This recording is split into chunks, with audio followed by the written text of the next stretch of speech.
Hello, my cherished friends. Welcome back to Pensando Inglés. This video is going to be an advanced level English video. So if you are one of my loyal subscribers here for some English input, I'm going to speak like I normally speak with my friends, my family, all everyday life, normal stuff, okay? If you are a person who clicked on this, if you already speak English, and you clicked on this video because you want to learn a little bit about the Tao, you're also in the right place, all right?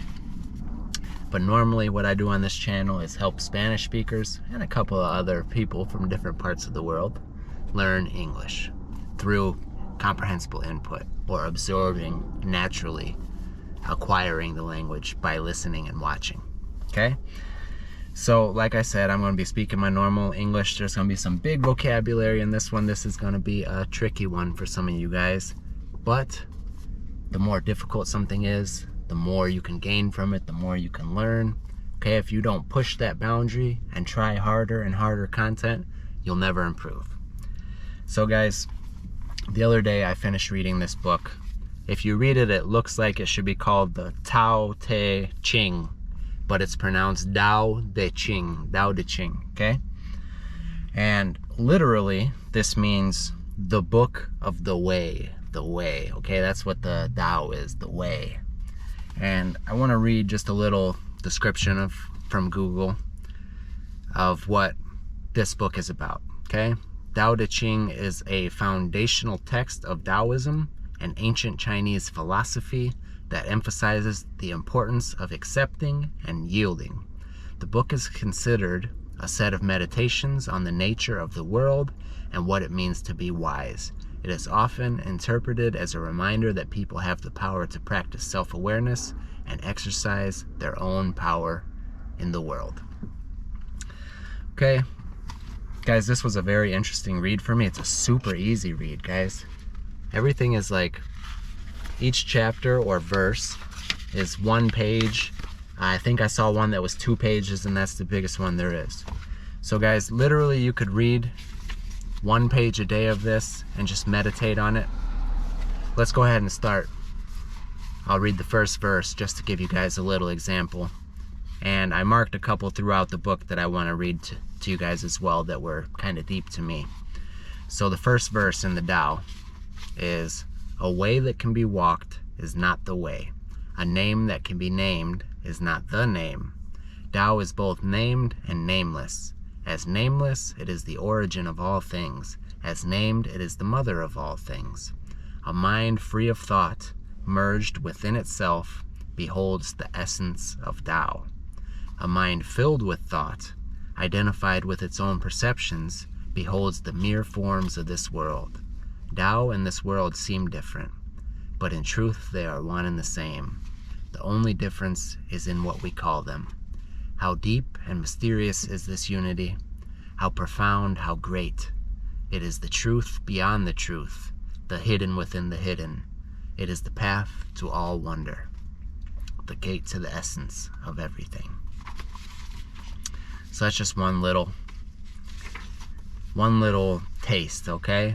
And from this very first verse, there's something deep that I've heard mentioned in a lot of philosophy videos, okay? And that is, a name that can be named is not the name, okay?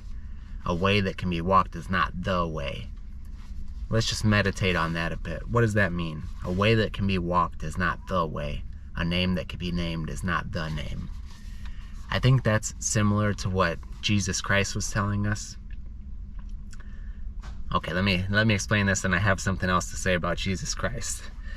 But when he said, if people tell you, look, the Messiah is over there, or come follow me to the desert, the Messiah is there, do not believe them. Okay, that's like, if you put a name to it, it's not the name. You're off to the wrong thing, because the real truth doesn't have a name. So it gets you thinking really deep, guys. That's like, what is God's real name, you know? What is God?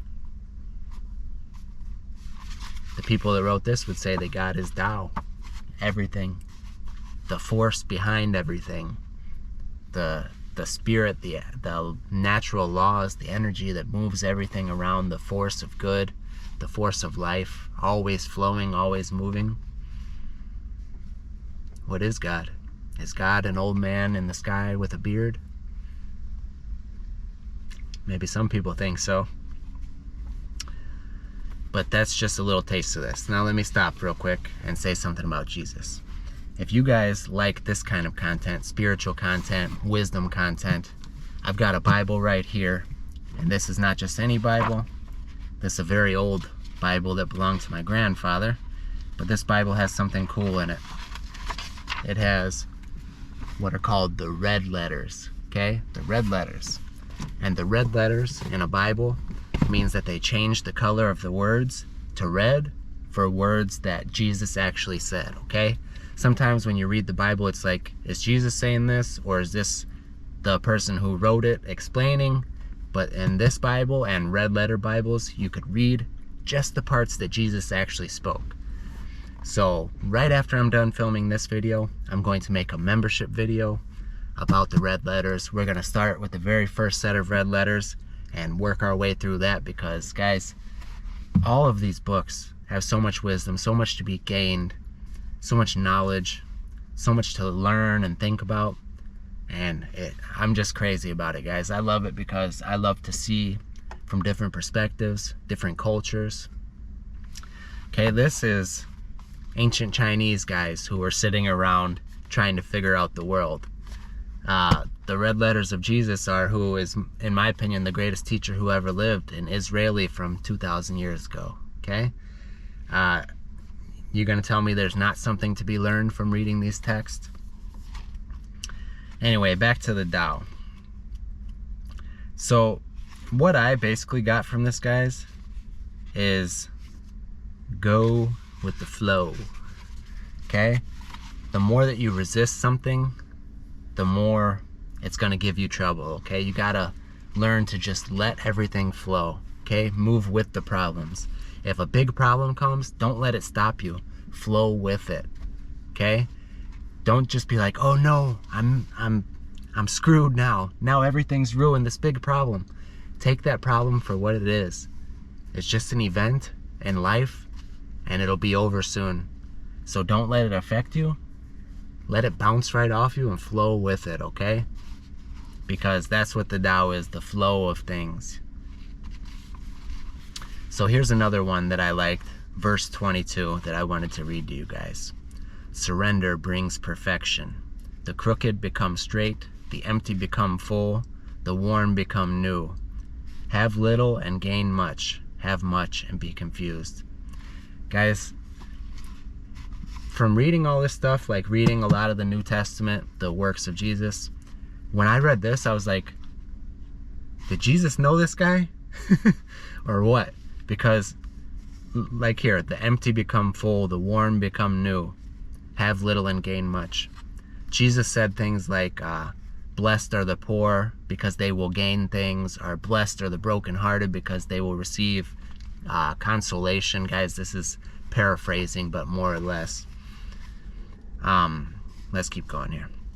The sage embraces the one, which is the Tao, the force, and becomes a model for the world. Without showing himself, he shines forth. Without promoting himself, he is distinguished. Without claiming reward, he gains endless merit. Without seeking glory, his glory endures. The sage knows how to follow, so he comes to command. He does not compete, so no one under heaven can compete with him. The ancient saying, surrender brings perfection, is not just empty words. Truly, surrender brings perfection, and surrender brings the whole universe. Guys, some things that I really liked in this one. Without showing himself, he shines forth. So that means he's not showing off. He's not trying to say, look at me, look at me, look at what I could do, look at what I have. We all know people on YouTube and Instagram who are trying to show off their nice cars and get attention. But they're saying that this guy, he has everything he needs on the inside, okay, because he knows the way that everything works. And he's not saying, look at me, look at me. And because he's not like that, he shines forth. People see him and they're like, why is this guy not showing off? He's awesome, he's incredible, he's wise, he's a sage. without promoting himself, he's distinguished, which means he does not have to say, look at me, look at what I have. Other people are going to say that for him, because what he has is real, not fake things from the world. He's not posting fake Instagram stories. What he has is real and deep. I also really liked, he does not compete, so no one under heaven can compete with him. That one is awesome, guys. He's not trying to be the best, so he can't lose. If you're not trying to compete, you're not in the game, you're playing your own game, okay? All that the sage is trying to do is be the best him and connect with the universe, with the world, with God, whatever you want to call the Tao. So I really like it, guys. And something, this last part, surrender brings perfection. Surrender brings perfection, and perfection brings the whole universe. I've been reading a lot about meditation, and I'm getting back into meditation pretty deeply. And that's one of the huge things is surrender, guys. There's so many times where we're fighting with ourselves on the inside. But once you just let go, completely relax, surrender, and tell, guys, I'm gonna be honest. I view myself as a Christian, okay? So when I'm meditating, I'm talking to God, okay? I'm trying to find God. So I tell God, and if you're not religious, that's okay. I don't consider myself religious at all, okay? I don't go to every church thing. I like to go with my wife, but I don't do all these traditions. I don't believe in the Catholic rosaries or things like that, but I'm spiritual, and to me Jesus Christ was the best teacher ever. I love to learn about his work, the message that he wanted to bring to the world, and for that I consider myself Christian. But when I surrender, it's like it's going deep into a deep meditation and saying, God, these are my problems that I have. These are the negative emotions I'm feeling. These are the negative thoughts I have. I surrender to you. Take them from me. I give it all up. I give it up to a higher power, to something else that can fix this. And that's basically what this is, guys. Aligning with that force, the force of the world. So yeah, guys, that's just a little bit about the Tao Te Ching. Let's see what else, if I can find another interesting one for you. Bold action against others leads to death. Bold action in harmony with Tao leads to life. Heaven's way does not strive, yet it always overcomes. It does not speak, yet it responds. It is not summoned, yet it appears. It does not hurry, yet it completes everything on time. So guys, it's just really cool to me to learn about other philosophy, other religions, read these sacred books that are sacred to other people, because I also like to learn about other cultures. And I don't know, guys, I'm becoming more and more spiritual every day. I like to keep one foot in the solid physical reality, but I also like to dip my other foot into the waters of spirituality, because guys, when you step out into the unknown, you never know what will happen, and that's where the new experiences come. So I always try to keep my mind open. Alright guys, that's a little reflection on the Tao Te Ching, some of the thoughts that it stirred up in me. I hope you guys enjoyed this. I know there was some big, difficult vocabulary in here. I'm gonna go make this next video about the teachings of Jesus Christ for the membership page. So if you are interested in that and a ton more, guys, I have so much stuff on that membership page. I have personal difficult things I've been through, difficult experiences I've been through. I've got a whole lot of things on meditation and spirituality. So if you're interested in this type of thing, you could click the link down below in the description and join the membership page. I hope to see you there. Alright, my friends, como siempre, muchísimas gracias por ver. Nos vemos pronto.